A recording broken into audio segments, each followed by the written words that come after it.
Screen కనపడుతుందమ్మా? Dhanalakshmi కనిపిస్తుంది sir. మనము ఇవాళ ఎయిర్ కండిషన్ మిషన్ అంటే ఇళ్లలో ఏసీని పెట్టుకుంటాం కదా వేసవకాలం, దాన్ని గురించి చదువుతాం. దానిని తెలుగులో ఏమంటారంటే వాతానుకూలిని యంత్రము, ఎయిర్ కండిషనింగ్ మెషిన్ అని అంటారు. ఇది ఎయిర్ కూలర్ మాత్రం కాదు, ఎయిర్ కండిషనింగ్ మెషిన్ అన్నమాట. ఇది ఏం పని చేస్తుంది అంటే 2 పనులు చేస్తుంది. ఒకటి ఏమిటంటే గదిలో ఉండేటువంటి గాలి ఉష్ణోగ్రతని,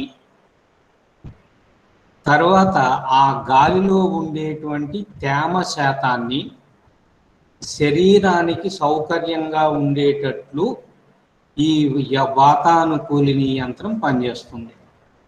అందువల్ల వాతానుకూలిని యంత్రము అని అంటే ఏమిటంటే గదిలో ఉండేటువంటి గాలి ఉష్ణోగ్రతను, గాలిలో ఉండేటువంటి తేమ శాతాన్ని మానవ శరీరానికి సౌకర్యవంతంగా ఉండేటట్లు చేసేటువంటి పరికరాన్ని అని అర్థం. ఆ పరికరాన్ని వాతానుకూలిని అంటారు. అంతవరకు అర్థమైందమ్మా? అర్థమైంది సార్. తర్వాత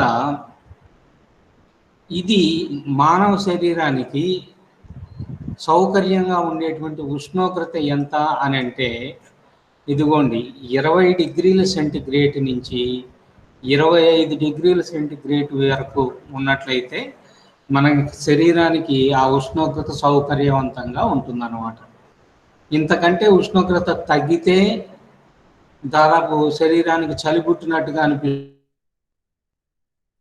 30 డిగ్రీల దాకా వెళ్ళిపోయింది అనుకో, అది వేడిగా అనిపిస్తుంది అనమాట. కాబట్టి సౌకర్యంగా ఉండాలంటే మాత్రం ఈ 2 ఉష్ణోగ్రతల మధ్య పెట్టుకోవాలి ఉష్ణోగ్రత అనేటువంటిది. తర్వాత గాలిలో తేమ శాతం ఎంత ఉండాలి అని అంటే అది 35% నుంచి 75% వరకు ఈ మధ్య ఎంతైనా ఉండొచ్చు అన్నమాట. కాబట్టి ఇక్కడ తేమ శాతం ఏమో 35% నుంచి 75% వరకు ఉండొచ్చు. ఉష్ణోగ్రత ఏమో 20 డిగ్రీల సెంటిగ్రేడ్ నుంచి 25 డిగ్రీల సెంటిగ్రేడ్ వరకు ఉండొచ్చు. ఈ రెండింటి మధ్య ఈ వాతానుకూలిని యంత్రము మనకు గది ఉష్ణోగ్రత, తేమ శాతం ఉండేటట్లుగా చేస్తుందన్నమాట. అంతవరకు అర్థమైందమ్మా? అర్థమైంది సార్. ఇప్పుడు వాతానుకూలిని అనేటువంటి దాంట్లో ఏ ఏ భాగాలు ఉంటాయి అనే విషయానికి వద్దాం. ఇక్కడ థర్మోస్టాట్ అనేటువంటిది ఒకటి, అంటే ఒకటే కాదు 2-3 ఉంటాయి థర్మోస్టాట్లు. థర్మల్ అంటే ఏమిటంటే టెంపరేచర్కి సంబంధించింది, స్టాట్ అంటే స్టాటిక్ అంటే స్థిరంగా ఉంచేటువంటిది అని. కాబట్టి ఉష్ణోగ్రతని స్థిరంగా ఉంచడానికి, అంటే మనం ఏ ఉష్ణోగ్రత దగ్గర అయితే ఉంచాలనుకుంటున్నామో ఆ ఉష్ణోగ్రత దగ్గర స్థిరంగా ఉండేటువంటి దాన్ని ఏమంటారంటే థర్మోస్టాట్ అని అంటారు. కాబట్టి ఇది ఏం చేస్తుంది అంటే ఉష్ణోగ్రతను నియంత్రిస్తుంది, అంటే మనం ఎంత పెడితే అంత ఉండేటట్లుగా చూస్తుంది. అది ఒక పార్ట్. కాబట్టి వాతానుకూలిని యంత్రము లేదా ఎయిర్ కండిషనింగ్ మెషిన్స్లో the first part is a thermostat and it controls the temperature. తర్వాత రెండవది ఏమిటంటే హైగ్రోస్టాట్. హైగ్రో అంటే అర్థం ఏంటంటే హ్యూమిడిటీకి సంబంధించింది, అంటే గాలిలో ఉండేటువంటి తేమకు సంబంధించింది. స్టాట్ అంటే మళ్ళీ ఇక్కడ కూడా స్టాటిక్ అనే, అంటే స్థిరంగా ఉంచేటువంటిది. మనం 35% కావాలంటే 35%, 55% కావాలంటే 55% మనం ఫిక్స్డ్ వాల్యూని మనం పెట్టుకోవచ్చు అన్నమాట.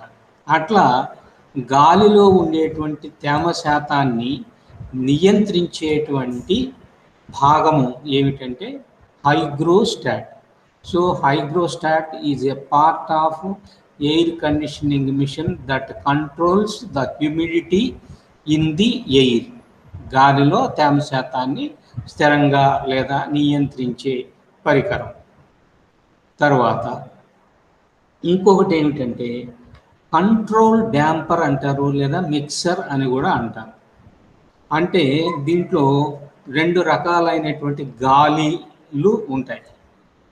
2 రకాలు ఏమిటంటే, ఒక సైకిల్లో ఆల్రెడీ మిగిలిపోయినటువంటి గాలి రీసైకిల్ అవుతుంది. అంటే రీసర్క్యులేషన్ అంటామంటే తిరిగి మళ్ళీ ఇంకొక సైకిల్లోకి పాల్గొంటుంది.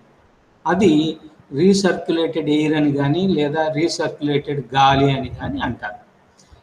దీంతో పాటు ఏం చేస్తామంటే ఫ్రెష్ ఎయిర్ అంటే స్వచ్ఛమైనటువంటి గాలిని కూడా పంపిస్తాం. ఈ రెండింటిని కలిపేటువంటి పంపు అన్నమాట. ఏమిటంటే ఈ కంట్రోల్ డ్యాంపర్ అంటారు దీన్ని. ఇది 3వ పార్ట్. కాబట్టి ఫస్ట్ ఇది థర్మోస్టాటు, రెండవది హైగ్రోస్టాటు, మూడవది ఏమిటంటే కంట్రోల్ డ్యాంపర్. తర్వాత 4వది ఏమిటి అని అంటే నిర్గలని. నిర్గలని అంటే అర్థం ఏమిటంటే ఫిల్టర్. అంటే మనం ఫ్రెష్ ఎయిర్ని పంపిస్తున్నాము, రీసర్క్యులేటెడ్ ఎయిర్ని పంపించి కలిపేస్తున్నాం. కలిపేసిన తర్వాత దాంట్లో ఏముంటాయంటే దుమ్ము, ధూళి కణాలు, డస్ట్ పార్టికల్స్ ఉంటాయి. అట్లాంటి డస్ట్ పార్టికల్స్ని ఏం చేయాలంటే ఫిల్టర్ చేయాలి. ఫిల్టర్ అనేటువంటి పదాన్ని తెలుగులో నిర్గలని. కాబట్టి దీంట్లో 4వ భాగం ఏమిటి అని అంటే ఏమిటంటే నిర్గలని లేదా ఫిల్టర్. తర్వాత 5వ పార్ట్ ఏమిటంటే ఇవి హీటింగు తర్వాత కూలింగ్ సిస్టమ్స్ ఉంటాయి.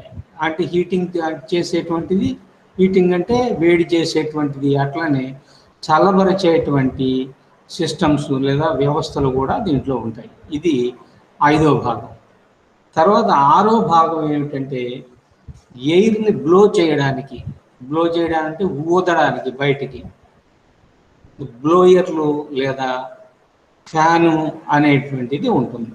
ఈ 6 పార్టులు కూడా వాతానుకూలిని యంత్రంలో ఉండేటువంటి భాగాలు. అంతవరకు అర్థమైందమ్మా? అర్థమైంది సార్. కాబట్టి ఏమేమి ఉన్నాయి? థర్మోస్టాట్ ఒకటి. థర్మోస్టాట్ చేసే పని ఏమిటి? టెంపరేచర్ని కంట్రోల్ చేస్తుంది. రెండవది ఏమిటి? హైగ్రోస్టాటు. ఇది హ్యూమిడిటీని లేదా గాలిలో తేమ శాతాన్ని నియంత్రిస్తుంది. తర్వాత 3వది ఏమిటి? Control damper. కంట్రోల్ డ్యాంపర్ అంటే ఇదేం చేస్తుంది? ఫ్రెష్ ఎయిర్ని, రీసర్క్యులేటెడ్ ఎయిర్ని రెండింటిని కూడా మిక్స్ చేస్తుంది. తర్వాత 4వది ఏమిటి అంటే ఫిల్టర్ లేదా తెలుగులో నిర్గలని. నిర్గలని ఫిల్టర్ అంటే అర్థం ఏమిటంటే గాలిలో ఉండేటువంటి దుమ్ము, ధూళి కణాలను ఏం చేస్తుంది? తొలగించేస్తుంది.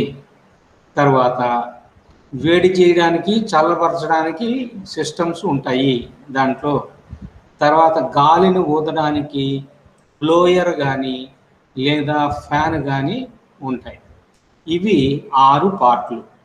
కాబట్టి ఏసీ మిషన్ అనేటువంటిది ఏ పని చేస్తుంది, తర్వాత దాంట్లో ఉండేటువంటి భాగాలు ఏమిటి అనే విషయానికి వద్దాం.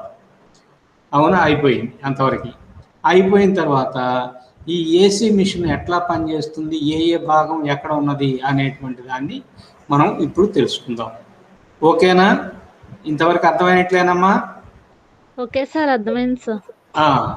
ఇదిగోండి, ఇక్కడ ఏసీ మిషన్లో ఇట్లా తిరిగి చూడండి, ఎయిర్ వస్తుంది. దీన్ని రీసర్క్యులేటెడ్, ఆల్రెడీ ఏసీలో ఒకసారి వాడేసిన గాలే మళ్ళీ తిరిగి వస్తుంది. ఇదిగోండి, దీన్ని మనము ఏమంటున్నాము? రీసర్క్యులేటెడ్ ఎయిర్. అంటే మళ్ళీ ఇంకొకసారి ప్రక్రియలో అంటే చక్రంలోకి పాల్గొంటుంది. ఆ ఫ్రెష్ ఎయిర్ ఈ గొట్టంలో గుండా వస్తుంది. తర్వాత వేడైపోయినటువంటి గాలి ఏమిటంటే ఇది ఎగ్జాస్ట్ ఎయిర్ అంటారు. ఇది కొంత గాలి బయటకు వెళ్తుంది. కొంచెం బాగున్న గాలి ఏమవుతుందంటే ఈ గొట్టంలో గుండా ఇట్లా వచ్చేసి ఇదిగో దీంట్లో గుండా ఇందాక చెప్పామే కంట్రోల్ డ్యాంపర్ లేదా మిక్సర్ అనేటువంటి దీంట్లోకి వస్తుంది. కాబట్టి మనకి ఫస్ట్ ఇది కంట్రోల్ డ్యాంపర్ లేదా మిక్సర్ అనేటువంటిది. ఇది దీంట్లోకి 2 భాగాలు వస్తున్నాయి. ఇదిగో ఇది రీసర్క్యులేటెడ్ ఎయిర్. కనిపిస్తుందమ్మా? కనిపిస్తుంది సార్. ఇదేమో రీసర్క్యులేటెడ్ ఎయిర్ రాసి ఉంటుంది. ఇదిగోండి ఇక్కడి నుంచి వచ్చేటువంటి ఇదేమో ఫ్రెష్ ఎయిర్. ఈ ఫ్రెష్ ఎయిరు తర్వాత రీసర్క్యులేటెడ్ ఎయిరు, ఇవి 2 ఈ కంట్రోల్ డ్యాంపర్లో కానీ లేదా మిక్సర్ అనేటువంటి దాంట్లో కానీ, లేదా మిక్సింగ్ ఛాంబర్ అని కూడా అంటారు, ఈ మిక్సర్లో కలిసిపోతాయి. కలిసిపోయిన తర్వాత దీంట్లో కొన్ని డస్ట్ పార్టికల్స్ ఉంటాయని చెప్పాము. దుమ్ము లేదా ధూళి కణాలు అనేటువంటివి ఉంటాయి. ఇప్పుడు ఈ ఎయిర్ని ఏం చేస్తారంటే, ఇదిగో చూడండి ఇక్కడ మీకు కనిపిస్తుంది ఫిల్టర్ అనేటువంటిది. ఏమ్మా కనిపిస్తుందా? కనిపిస్తుంది సార్. నేను ఈ ఫిల్టర్ అనేటువంటి దాంట్లో ద్వారా పంపిస్తాం, ఈ ఫిల్టర్ గుండా పంపిస్తాం. పంపించినప్పుడు ఈ దుమ్ము ధూళి కణాలు అనేటువంటివి ఇక్కడ ఫిల్టర్ చేయబడతాయి, అవి సెపరేట్ అయిపోతాయి. అందువల్ల అంటే మంచి గాలి, అంటే దుమ్ము ధూళి లేనటువంటి ఎయిర్ ఇదిగో ఈ ఫిల్టర్ని దాటి ఈ రైట్ సైడ్కి వచ్చింది. అవునా? రైట్ సైడ్కి వచ్చేసిన తర్వాత ఇక్కడ ఏమవుతుందంటే ప్రీ హీటర్ అనేటువంటిది ఒకటి ఉంటుంది. ఇదిగో చూడండి ఇక్కడ ప్రీ హీటర్ అనే పదం రాసాము. దీని యారో ఎక్కడికి పెట్టామంటే చూడండి, ఇదిగో ఇక్కడ కనపడుతుందా ఏమ్మా? కనబడుతుంది సార్. ఈ గీత. కాబట్టి ఇవన్నీ కూడా బ్లాక్ డయాగ్రామ్ లాగా ఊహించుకోండి. ఏవో మీ ఇష్టం వచ్చిన గీతలు బాక్స్ లాగా వేస్తే చాలు. ఇది ఏమంటారంటే ప్రీ హీటర్, అంటే ముందుగా వేడి చేసేటువంటిది అని. ఈ దీంట్లో ఏమవుతుందంటే ఇదిగో చూడండి ఇటువైపు నుంచి ఇదిగో కనిపిస్తుంది కదా, హాట్ వాటర్ అనేటువంటిది వస్తుంది. ఇది ఇన్లెట్. ఇన్లెట్ అంటే లోపలికి పంపించేటువంటిది. కాబట్టి ఇన్లెట్ ద్వారా ఇక్కడికి హాట్ వాటర్ వచ్చేసి తర్వాత ఫిల్టర్ నుంచి వచ్చేటువంటి ఫ్రెష్ ఎయిర్ కూడా దీనికి రావడం వల్ల ఫ్రెష్ ఎయిర్ ఇప్పుడు ఏమవుతుంది చెప్పండి అమ్మా? వేడి నీటితో హాట్ వాటర్తో కలుస్తుంది. హాట్ వాటర్తో కలవడం వల్ల దీని యొక్క టెంపరేచర్ ఏమవుతుందంటే పెరుగుతుంది. దీని టెంపరేచర్ ఎందుకు పెంచాలి అని అంటే ఒక చిన్న విషయం చూడాలి. ఎప్పుడైనా సరే ఉష్ణోగ్రత ఎక్కువైనప్పుడు మాత్రమే దానిలో ఉండేటువంటి తేమ శాతం పెరుగుతుంది. ఉష్ణోగ్రత తక్కువ ఉన్నదనుకోండి తేమ శాతం ఉండదు. ఇప్పుడు మనం దీనికి ఒక చిన్న ఎగ్జాంపుల్ చెప్పుకుందాం. శీతాకాలంలో మనకి పాదాలు పగులుతుంటాయి, అవునా కాదా? పాదాలు ఎందుకు పగులుతాయి అసలు? చల్లదనం వలన? కాదు సార్. దేని వల్ల పగులుతాయి పాదాలు? తేమ శాతం లేకపోవడం వల్ల. ఓకేనా? Okay sir. కాబట్టి చలికాలంలోకి వచ్చేటప్పుడు గాలిలో తేమ ఉండదు, పాదాలు పగులుతుంటాయి, పెదాలు పగులుతుంటాయి, శరీరం చర్మం కూడా పగిలిపోతుంది. అట్లా పగిలిపోవడానికి కారణం ఏమిటంటే అక్కడ హ్యూమిడిటీ లేదు, అంటే తేమ శాతం లేదు. తేమ శాతం లేకపోవడానికి కారణం ఏమిటంటే ఉష్ణోగ్రత లేకపోవడమే. కాబట్టి తేమ శాతం మనం గాలిలో మనకు సౌకర్యంగా ఉండేటట్లుగా పెంచుకోవాలనుకున్నట్లయితే దాని ఉష్ణోగ్రతను కూడా మనం ఏం చేయాలి? పెంచాలి, అవునా కదా? అవును సార్. అందువల్ల ఇక్కడ ఈ ప్రీ హీటర్ దగ్గరకు ఏం చేస్తున్నామంటే హాట్ వాటర్ని తీసుకొచ్చేసి దీని ద్వారా ఒక సన్నటి గీత గీసాం, అవునా? దాని ద్వారా తీసుకొచ్చేసి దీనికి వేడి నీటిని కలుపుతున్నాం. అందువల్ల దీనిలో ఉండేటువంటి తేమ శాతము లేదా హ్యూమిడిటీ పర్సంటేజ్ అనేటువంటిది కొంతవరకు పెరుగుతుంది. తర్వాత ఎంత ఉష్ణోగ్రత కలిగినటువంటి దాన్ని పంపించాలి అనేటువంటి దానికి వచ్చేటప్పటికి చూడండి, దీనికి ఇదిగో చూడండి, హైగ్రోస్టాట్ అని ఇక్కడ ఒక బాక్స్ కనపడుతుంది కదమ్మా. కనబడుతుంది సార్. అక్కడి నుంచి ఒక గీతని డాటెడ్ లైన్ తీసుకొచ్చేసి ఇదిగో ఈ హాట్ వాటర్కి కలిపేటువంటి దీనికి కలిపాం, అవునా. కాబట్టి హ్యూమిడిటీ ఎంత ఉండాలి అనేటువంటిది కూడా ఇక్కడ తేలిపోతుంది అన్నమాట. తర్వాత టెంపరేచర్ పెరుగుతుంది. తర్వాత నెక్స్ట్ ఏం చేస్తామంటే, నెక్స్ట్ ఇదిగో ఒక సగ భాగానికి కూలర్ అనేటువంటి దాన్ని ఏర్పాటు చేస్తాం. ఈ కూలర్ ఏం చేస్తుందంటే టెంపరేచర్ని తగ్గిస్తుంది, ఓకేనా. అంటే కొంత ఎయిర్ ఏమో కూలర్ గుండా వస్తుంది, కొంత ఎయిర్ ఏమో ప్రీ హీటర్ గుండా వస్తుంది. ప్రీ హీటర్ అంటే ఇది. కాబట్టి దీంట్లో నుంచి కొంత గాలి వస్తుంది, నేరుగా ప్రీ హీటర్ నుంచి కొంత గాలి వస్తుంది. ఈ రెండింటిని కూడా మనం ఇక్కడ కలుపుతాం. ఇక్కడ కలిపినప్పుడు ఏమవుతుంది అంటే చల్లదనము వస్తుంది, వేడెక్కినటువంటి తేమ ఎక్కువైనటువంటి గాలి కూడా వస్తుంది. ఇవి రెండు కూడా ఇక్కడ కలుస్తాయి. ఈ కలవడం వల్ల ఏం జరుగుతున్నది అంటే ఒకవేళ దీని టెంపరేచర్లో మార్పులు రావచ్చు. అప్పుడు తగ్గించడానికైతే ఏం చేస్తామంటే కూలర్ నుంచి వచ్చేటువంటి గాలిని పెంచుతాం. హ్యూమిడిటీ పెంచాలనుకున్నట్లయితే ప్రీ హీటర్ నుంచి వచ్చేటువంటి గాలిని పెంచుతాం. అట్లా మనం దీన్ని కూడా బ్యాలెన్స్ చేసుకుంటాం. ఒకవేళ ఈ కూలర్ దగ్గరికి వచ్చేసిన తర్వాత దీనికి హ్యూమిడిటీ కనుక తగ్గినట్టుంది అనుకోండి, అప్పుడేం చేస్తారు తెలుసా, ఇక్కడ హ్యూమిడిఫైయర్ అనేటువంటిది ఇంకోటి ఉన్నది. ఇదిగో ఇక్కడ కనపడుతుందమ్మా. కనబడుతుంది సార్. హ్యూమిడిఫైయర్ నుంచి ఒక గొట్టాన్ని తీసుకొచ్చేసి ఈ గొట్టానికి ఏం చేస్తామంటే సన్నని నాజిల్స్ పెడతాం. అంటే స్ప్రింక్లర్స్ లాగా అన్నమాట. స్ప్రింక్లర్స్ అంటే తెలుసు కదా, మనం పొలాలలో నీళ్లు చల్లుతుంటాయి, ఓకేనా. Okay sir. అట్లాంటి స్ప్రింక్లర్ లాంటివి తీసుకొచ్చి పెడతాం.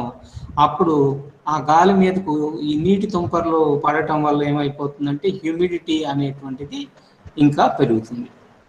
అట్లా హ్యూమిడిటీ పెంచడము, తర్వాత టెంపరేచర్ తగ్గించడము అనేటువంటివి ఇక్కడ జరుగుతాయి అన్నమాట. జరిగిన తర్వాత నెక్స్ట్ మనం చేసేటువంటి పని ఏమిటి అంటే ఇక్కడ ఇంకొక పార్ట్ ఉంటుంది.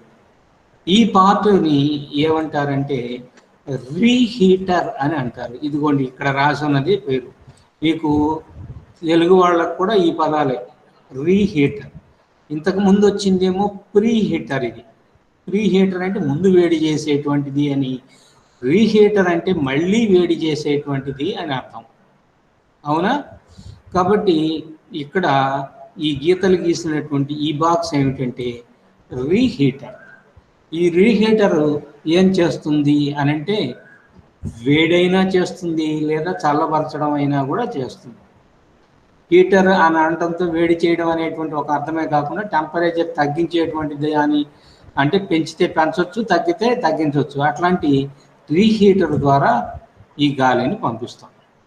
ఈ రీహీటర్కి వెనక భాగంలో అంటే ఇటువైపు ఏం చేస్తామంటే ఒక బ్లోయర్ని పెడతాం. బ్లోయర్ ఎక్కడైనా చూసారమ్మా?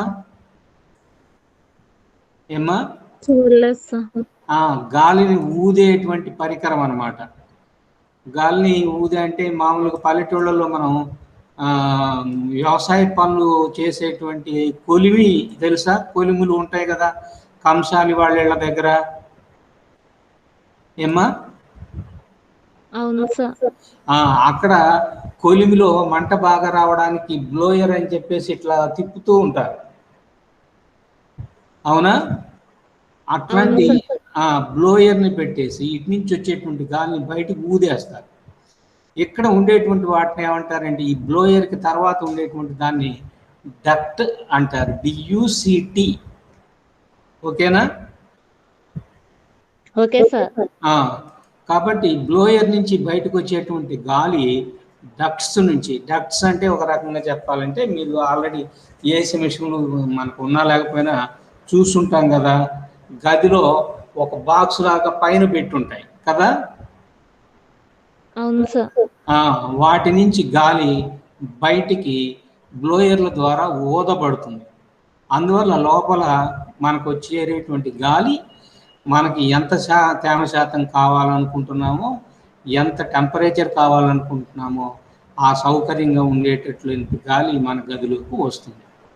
వచ్చేసిన తర్వాత డక్ట్ అంటే ఇదనమాట. ఇదిగో బ్లోయర్ నుంచి వచ్చేటువంటి ఇది, ఇదిగో మనం గదిలో పైన పెట్టేటువంటి ఇది. అవునా?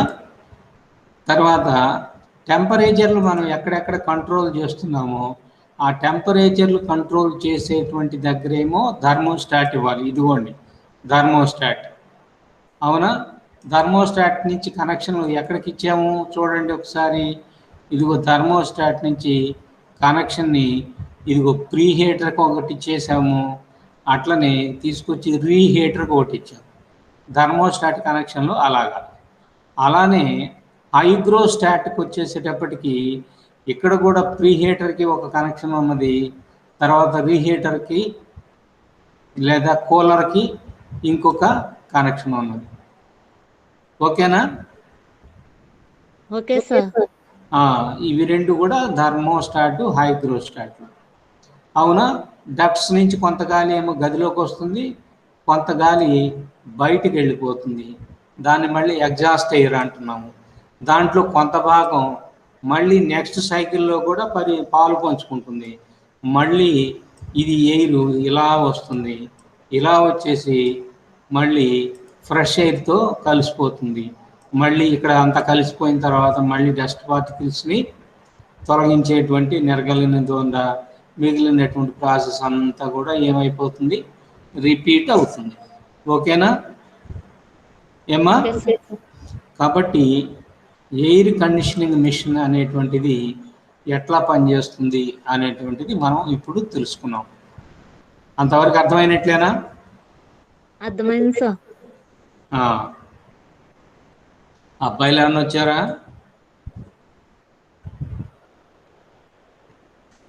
ఏమ్మా? ఎవరో రాలేదు సార్ అబ్బాయిలు. సరే.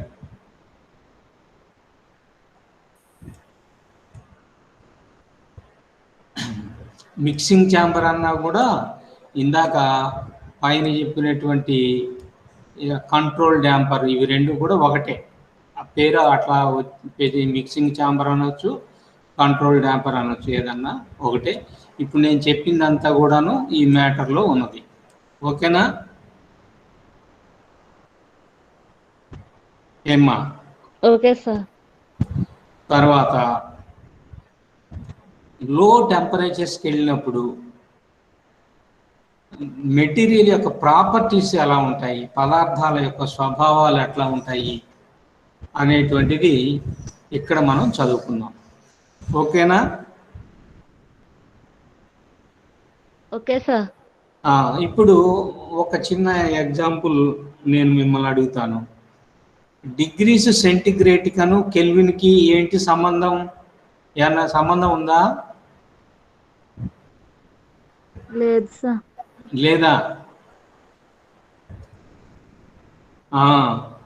డిగ్రీస్ సెంటిగ్రేడ్కి 273.16 కలిపితే ఎంత కలపాలి? 273.16. ఆ 0.16 పక్కన పెట్టేసి 273 కలుపుతున్నాం అనుకోండి. 10 డిగ్రీల సెంటిగ్రేడ్ అంటే 10 + 273 అంటే ఎంత అవుతుంది? 283 అవుతుందా? అవును సార్. అట్లనే 100 డిగ్రీల సెంటిగ్రేడ్ అంటే 100 + 273 373 కెల్విన్. అర్థమవుతుందా? అవును సార్. అట్లనే కెల్విన్ నుంచి సెంటిగ్రేడ్లోకి మార్చాలంటే 273 తీసేయాలి. ఓకేనా? Okay sir. కాబట్టి డిగ్రీస్ సెంటిగ్రేడ్ని కెల్విన్ మానంలోకి మార్చాలంటే 273 అనేటువంటిది యాడ్ చేస్తే కెల్విన్ మానంలోకి మారిపోతుంది. తర్వాత అట్లనే కెల్విన్ మానాన్ని సెంటిగ్రేడ్లోకి కనుక మార్చాలనుకున్నట్లయితే 273 అనేటువంటిది తీసేయాలి. అవునా? కాబట్టి సెంటిగ్రేడ్కి కెల్విన్కి డిఫరెన్స్ 273.16 అంతే. దాంట్లో 1 డిగ్రీ సెంటిగ్రేడ్ పెరిగింది అన్నా, ఇక్కడ 1 కెల్విన్ పెరిగిందన్నా ఒకటే. అక్కడ 0 నుంచి 1కి పెరిగిందంటే ఇక్కడ 273 నుంచి 274కి పెరిగిందని, అంతే కదా ఏమ్మా? అవును సార్. అది గుర్తుపెట్టుకోండి. కాబట్టి ఇంకొక మాటలో చెప్పాలంటే నాకు 0 కెల్విన్ అంటే దాంట్లోంచి 273 తీసేస్తే 0 - 273 ఎంత అవుతుంది? -273 కెల్విన్. ఓకేనా? సారీ. Okay sir. కాబట్టి 0 కెల్విన్ అంటే -273 డిగ్రీస్ సెంటిగ్రేడ్. ఓకేనా? Okay sir. ఇప్పుడు విషయానికి రండి. అల్ప ఉష్ణోగ్రతలకు లేదా లో టెంపరేచర్స్కి వెళ్ళినప్పుడు పదార్థాల యొక్క లక్షణాలన్నీ కూడా మారిపోతాయి. ఎట్లా మారిపోతాయి అనే విషయానికి వస్తే ఫస్ట్ పాయింట్ చూడండి. 90 కెల్విన్ లోపు వచ్చింది అనుకోండి. 90 కెల్విన్ లోపు రావాలంటే 90 అంటే సెంటిగ్రేడ్ మానంలో ఎంత చెప్పాలి ఏమ్మా? 90 - 273 అంతేనా? అంతే కదా. అప్పుడు ఎంత అవుతుంది? -119 డిగ్రీస్ సెంటిగ్రేడ్ అవుతుంది. ఓకేనా? దాదాపు అప్రాక్సిమేట్గా, నేనేం క్యాలిక్యులేట్ చేయలేదు. కాబట్టి -190 లేదా 180 డిగ్రీల సెంటిగ్రేడ్ దగ్గర కనుక వెళ్ళిపోతే, ఐస్ అంటేనే 0, కానీ 190 దగ్గరికి వెళ్ళిపోవాలి. అవునా? కాబట్టి 90 కెల్విన్కి దగ్గర కనుక వెళ్ళినట్లయితే ఏమైపోతాయంటే ఈ కెమికల్ రియాక్షన్స్ అన్నీ కూడా ఆగిపోతాయి. అంటే కెమికల్ రియాక్షన్స్ అనేటువంటివి అస్సలు జరగవు. మామూలుగా పండ్లు కానీ, కూరగాయలు కానీ, లేదా మాంసము ఇట్లాంటి పదార్థాలు కనుక తీసుకున్నట్లయితే అవన్నీ పాడుపడిపోకుండా, అంటే పాడు కాకుండా, కుళ్ళిపోకుండా మామూలుగా అయితే మనం ఏం చేస్తామమ్మా?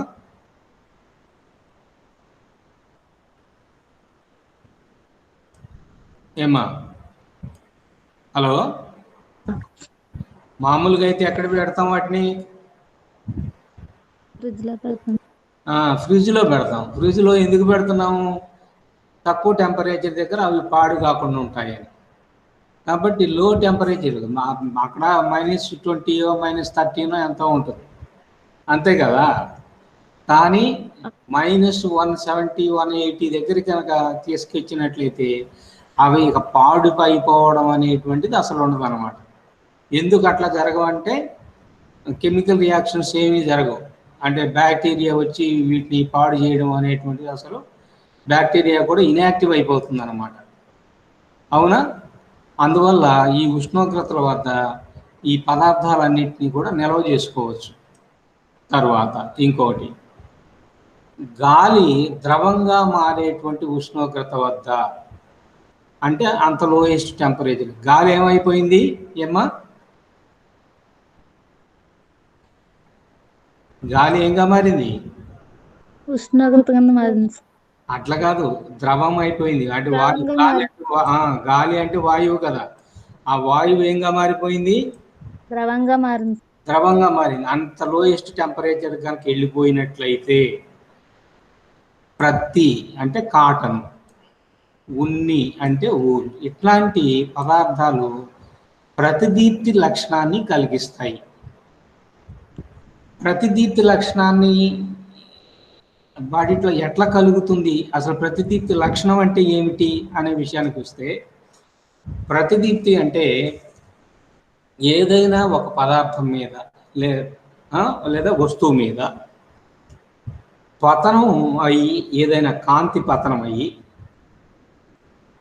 దాని దగ్గర నుంచి మళ్ళీ పరావర్తనం చెందేటువంటి దాని యొక్క తరంగ దైర్ఘ్యము ఎక్కువైపోయి లేదా పవన పుణ్యము తక్కువైపోయినట్లయితే అట్లాంటి దానిని ప్రతిదీప్తి అని అంటారు. అంటే మామూలుగా పరావర్తనంలో అయితే పతనమయ్యేటువంటి కాంతికి ఎంత తరంగ దైర్ఘ్యం ఉంటుందో, ఎంత పౌనఃపున్యం ఉంటుందో, పరావర్తనం చెంది వెనక్కి వచ్చేటువంటి దానికి కూడా అదే తరంగ దైర్ఘ్యము, అదే పౌన పుణ్యం ఉంటుంది. ఏమ్మా అర్థమవుతుందా? అర్థమవుతుంది. కానీ ప్రతిదీప్తి అనేటువంటి లక్షణం తీసుకున్నట్లయితే పతనం అయ్యేటువంటి దానికి శక్తి ఎక్కువ. శక్తి ఎక్కువ అంటే ఈ శక్తి అంటే E=H న్యూ. న్యూ అంటే ఏమిటి? పౌన పుణ్యము. పతనం అయ్యేదానికి న్యూ ఎక్కువ ఉంటుంది, పౌన పుణ్యం ఎక్కువ ఉంటుంది. తర్వాత పరావర్తనం చెందేటువంటి దానికి పౌన పుణ్యం తక్కువ ఉంటుంది. తర్వాత పౌన పుణ్యం ఎక్కువ అంటే తరంగ దైర్ఘ్యం తక్కువ అని, తర్వాత పౌన పుణ్యం తక్కువ అంటే తరంగ దైర్ఘ్యం ఎక్కువ. ఈ రెండు విషయాలు కన్ఫ్యూజ్ కాకూడదు. పతనం అయ్యేటువంటి దానికి తరంగ దైర్ఘ్యం తక్కువ, పరావర్తనం చెందేటువంటి దానికి తరంగ దైర్ఘ్యం ఎక్కువ, అంటే తరంగ దైర్ఘ్యం పెరిగింది. అదే పౌనఃపున్యం పరంగా చెప్పే పని అయితే పతనం అయ్యేటువంటి దానికి పౌనఃపున్యం ఎక్కువ, పరావర్తనం చెందేటువంటి దానికి పౌనఃపున్యం తక్కువ. అంతవరకు అర్థమైందా ఏమా? అదే మామూలు కాంతి కనుక పరావర్తనం కనుక అయితే పతనం అయ్యేదానికి ఏమి ఉన్నాయో మళ్ళీ పరావర్తనం చెందేదానికి కూడా అవే ఉంటాయి. తరంగ దైర్ఘ్యం అట్లనే ఉంటుంది, శక్తి కూడా, శక్తి అంటే ఇక్కడ పౌనఃపున్యం అది కూడా అట్లనే ఉంటుంది. అవునా?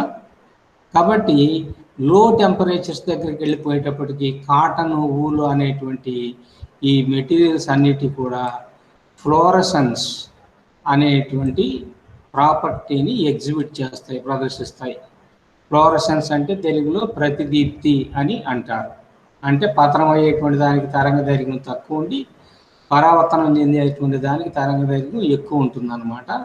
తర్వాత ఎంతసేపు పతనం అవుతుంటుందో అంతసేపు నీకు పరావర్తనం చెందినటువంటి కాంతి కనిపిస్తుంది. ఈ పతనం అయ్యేటువంటి కాంతిని ఆపేసామనుకో నీకు మళ్ళీ పరావర్తనం చెందేటువంటిది కనిపించదు. కానీ భాసనము అనేటువంటిది ఇంకోటి కూడా ఉంది. మరి దాన్ని గురించి చెప్తే అనవసరంగా కన్ఫ్యూజ్ అవుతారేమో. భాసనము లేదా ఫాస్ఫారెసెన్స్ అంటారు. అదేంటో తెలుసా? ముందు పతనం అవుతుంది, పతనమైంది అట్లనే ఉంటుంది. నువ్వు దాన్ని చీకటి గదిలోకి తీసుకెళ్ళి చూసుకున్నావు అనుకో, అప్పుడు మళ్ళీ పరావర్తనం కనపడుతుంది. అప్పుడు పతనం కావడం ఆగిపోయింది, చాలాసేపు అయిపోయింది. కానీ చీకటి గదిలోకి తీసుకెళ్ళి చూస్తే ఏమవుతుంది? మళ్ళీ మనకు అది కనిపిస్తుంది. అంటే పతనం అయ్యేటువంటి కాలము ముందుంటుంది, పరావర్తనం చెందేటువంటి కాలం తర్వాత ఉంటుంది. కానీ ఇక్కడ ప్రతిదీప్తి విషయంలో పతనం చెందే కాలంలోనే పరావర్తనం కూడా జరుగుతూ ఉంటుంది అన్నమాట. అంటే దీన్ని మామూలు పరావర్తనం అని అనకూడదు, ప్రతిదీప్తి అనాలి. ఎందుకంటే పతనం అయ్యేటువంటి పౌనఃపున్యము ఎక్కువ, పరావర్తన పౌనఃపున్యము తక్కువ. అంటే జనరల్గా ఏం జరుగుతుందంటే పతనం అయ్యేటువంటిది కాంతి ఎప్పుడు కూడా అల్ట్రావైలెట్. అల్ట్రావైలెట్ అంటే అతి నీలలోహిత కాంతి కిరణాలు పతనం అవుతాయి, మళ్ళీ పరావర్తనం చెందేటప్పటికి తరంగ దైర్ఘ్యం పెరిగి అది దృశ్య కాంతిగా మారుతుంది అన్నమాట. ఓకేనా? అంతవరకు అర్థమైందమ్మా? ఓకే సార్, అర్థమైంది. తర్వాత 83 కెల్విన్ లోపు ఉష్ణోగ్రతల వద్ద, అంటే ఆ టెంపరేచర్ 83 కెల్విన్ అంటే ఎంత అవుతుంది? -190 అవుతుంది అన్నమాట. అక్కడికి వచ్చేసేపటికి లెడ్. లెడ్ అంటే ఏమిటి తెలుగులో తెలుసమ్మా మీకు? లెడ్ అంటే సీసము. ఓకేనా? Okay sir. లెడ్ పదార్థం ఏమవుతుందంటే దానికి స్థితిస్థాపక లక్షణం పోతుంది, అంటే ఇలాస్టిక్ ప్రాపర్టీ పోతుంది.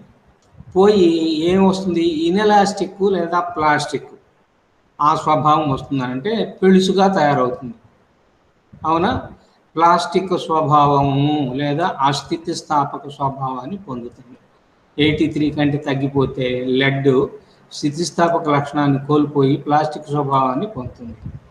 తర్వాత ఈ లోయెస్ట్ టెంపరేచర్ 180 190 డిగ్రీల సెంటిగ్రేడ్ దగ్గరకు వచ్చేటప్పటికి రబ్బరు, గాజు వంటి పదార్థాలు కూడా ఏమైపోతాయి? బ్రిటిల్గా అయిపోతాయి. బ్రిటిల్గా అయిపోవడం అంటే పెళుసుగా అయిపోతాయి. అవునా? పెళుసు అయిపోయినప్పుడు మెత్తగా ఉన్నదనుకోండి, దాన్ని సుత్తితో కొట్టినా కూడా అట్లనే ఉంటుంది, మెత్తగానే ఉంటుంది. అదే పెళుసుగా మారిపోయినాయి అనుకోండి, రబ్బర్ని ఆ టెంపరేచర్ దగ్గర సుత్తితో కనుక కొట్టినట్లయితే అది ఏమైపోతుంది తెలుసా? గాజు ముక్కలు పగిలిపోయినట్టు పగిలిపోతుంది. ఓకేనా ఏమ్మా? కాబట్టి ఆ లోయర్ టెంపరేచర్ దగ్గరికి వెళ్ళేటప్పటికి రబ్బరు కూడా ఏమైపోతుందంటే బాగా బ్రిటిల్గా అయిపోయి అది సుత్తితో కొడితే ముక్కలు ముక్కలు అయిపోయేటట్లుగా అయిపోతుంది.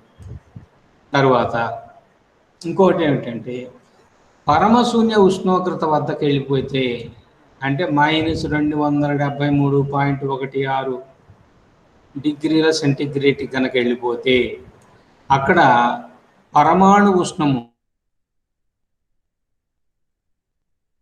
ఒక పరమాణు ద్రవ్యరాశి 1 డిగ్రీ సెంటీగ్రేడ్ పెంచడానికి అంటే ఒక పరమాణుకు 1 డిగ్రీ సెంటీగ్రేడ్ పెంచడానికి ఎంత ఉష్ణరాశి కావాల్సి వస్తుందో దాన్ని పరమాణు ఉష్ణము అని అంటారు.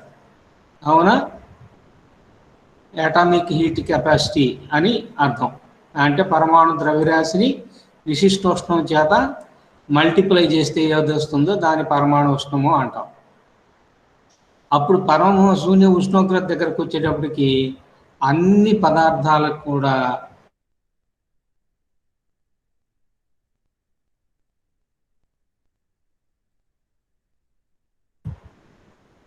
అంతవరకు అర్థమైందా? ఏం ధనలక్ష్మి ఏమ్మా? తర్వాత ఇప్పుడు ఆక్సిజన్ గ్యాస్ స్టేట్లో ఉన్నదనుకోండి, అంటే వాయు స్థితిలో ఉన్నది అనుకోండి, అప్పుడు దానికి అయస్కాంత స్వభావం ఉండదు. ఏ అయస్కాంత స్వభావం అంటే పారా అయస్కాంత స్వభావం. అంటే అయస్కాంత స్వభావం కొంచెం ఎక్కువ ఉంటే ఫెర్రో అంటాము, అయస్కాంత స్వభావం తక్కువ ఉన్నట్లయితే పారా అంటాము. అసలు ఆ స్వభావమే లేదనుకోండి డయా అయస్కాంత పదార్థం అంటారు. ఓకేనా? ఇవి అయస్కాంత పదార్థాలు, అయస్కాంతాలు కాదు, అది గుర్తుపెట్టుకోండి. కాబట్టి ఆక్సిజన్ కనుక తీసుకున్నట్లయితే ఆక్సిజన్ అనేటువంటి గది ఉష్ణోగ్రత దగ్గర ఉన్నప్పుడు వాయు స్థితిలో ఉంటుంది. కాబట్టి దీనికి పారా మ్యాగ్నెటిక్ మెటీరియల్ లాగా ఇది ప్రవర్తించదు. కానీ దాన్ని ద్రవ స్థితిలో కనుక మార్చామనుకోండి, అంటే దాని యొక్క టెంపరేచర్ని బాగా తగ్గించాము అని అనుకోండి, టెంపరేచర్ని కనుక బాగా అయస్కాంత పదార్థంగా మారిపోతుంది. ఓకేనా? తర్వాత మీకు ఇంకొక విషయం చెప్పాను. విశ్వం యొక్క ఎంట్రోపీ ఏమవుతుందని చెప్పాము, గుర్తున్నదమ్మా? విశ్వం యొక్క ఎంట్రోపీ, యూనివర్స్ యొక్క ఎంట్రోపీ క్రమంగా ఏమవుతుందని చెప్పాము? పెరుగుతుంది అని చెప్పాం. ఓకేనా?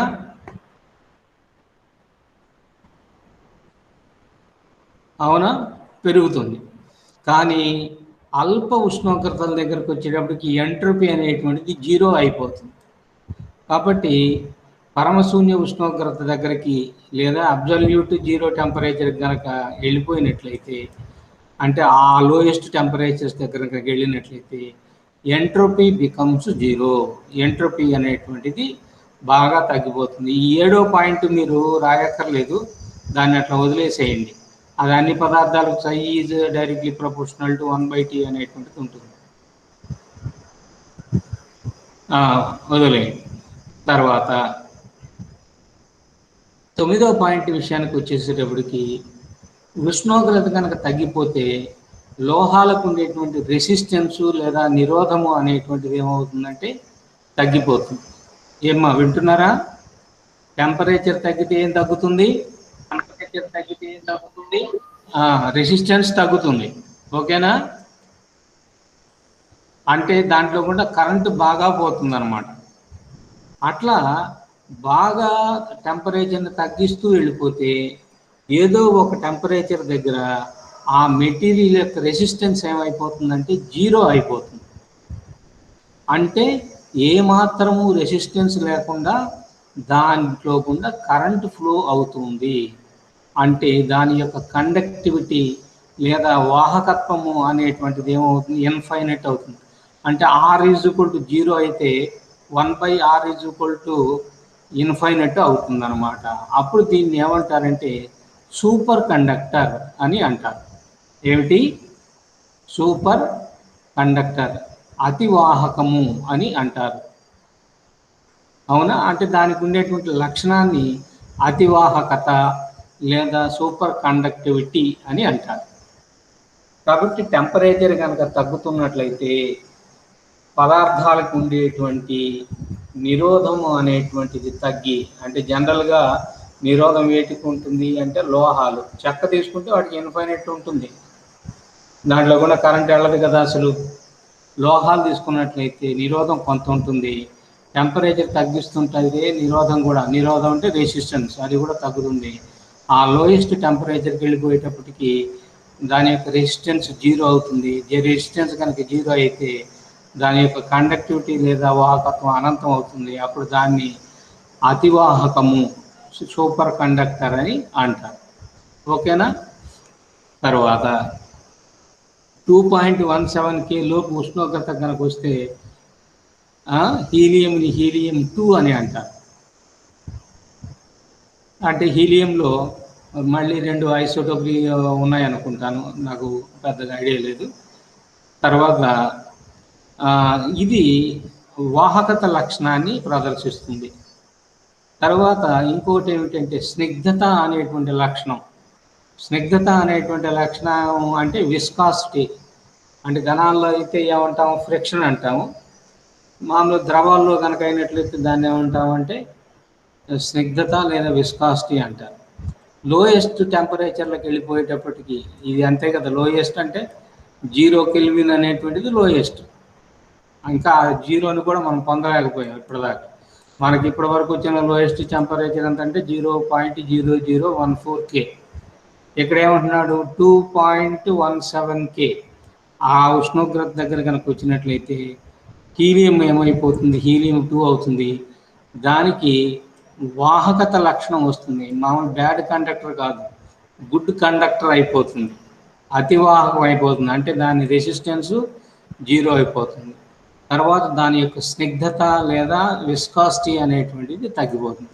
అంటే సన్నని కేశనాళిక ద్వారా ఏమాత్రం ఈ స్నిగ్ధత లేకుండా అది ప్రవహిస్తుంది అన్నమాట.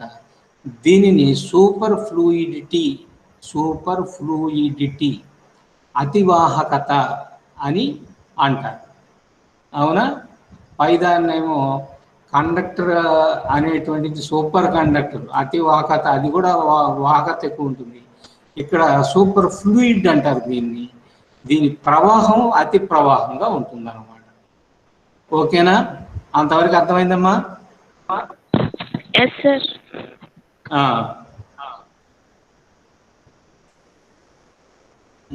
నెక్స్ట్ క్లాస్లో ఇంకా కొంచెం బాగా ఉన్నది, అది రేపు క్లాస్లో చెప్తానమ్మా. Okay sir. Okay sir.